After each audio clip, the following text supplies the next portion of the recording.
Welcome back to the channel, everyone. Today we are installing a power steering cooler.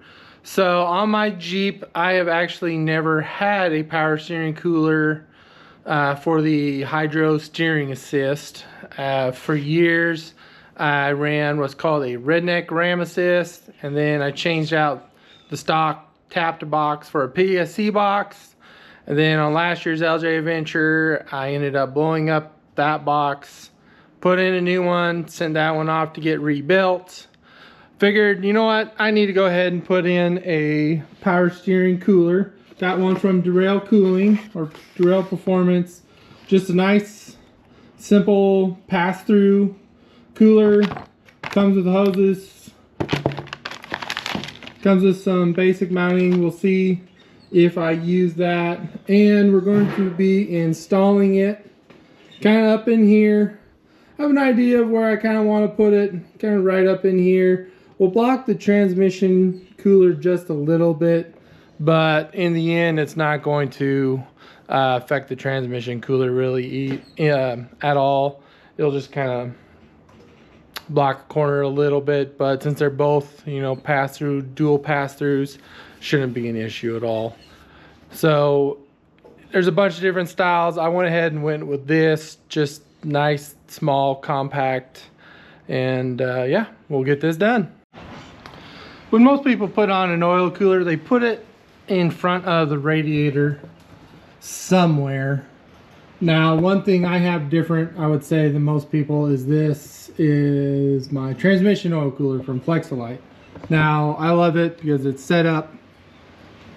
Most of these TJs, LJs have this little V-bar. This replaces that with that cooler. So there's not a whole lot of room. There's a couple kits out there that kind of put two coolers right here. One for the transmission, one for the power steering. I could do something like that, but then this would actually be reducing the size of this. Or I could completely remove the transmission steering or transmission cooler and move it somewhere else, which, you know, I don't really want to reinvent that part. So what I did for now is I put a zip tie. You kind of see right there to kind of hold that top part. I'm using a metal zip tie to hold this bottom, and what I'll do is put a metal zip tie up here and hold it. Now then, once I do that, it won't be touching anything other than just the grill itself. And then there's plenty of room for the hoses to be ran, and then there's a little pocket right there that everything can be ran. You kind of see a hose right there. That's actually coming off the steering box down there to run back to the pump. So one will come from the pump or from the box to here. One will then go to the pump. So we'll get that. We'll see kind of how I like it. Make sure nothing is touching with this. That way it won't rub anything. Rub a hole, you know, while you're off-roading, because that's the last thing you want. So we'll continue, keep going.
Alrighty, it's in.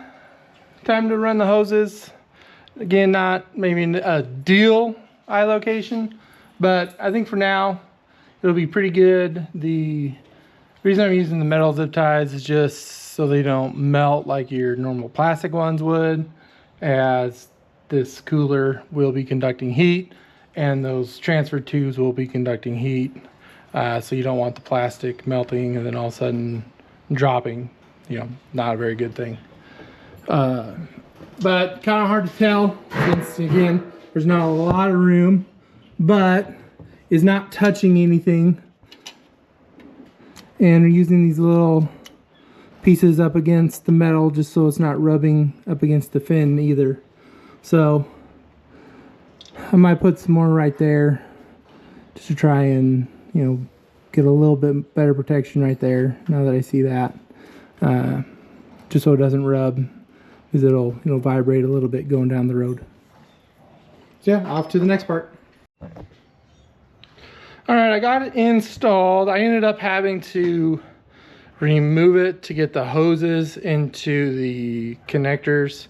Just that little barb nipple thing was preventing the hose from me getting the hose in with the cooler behind the grill.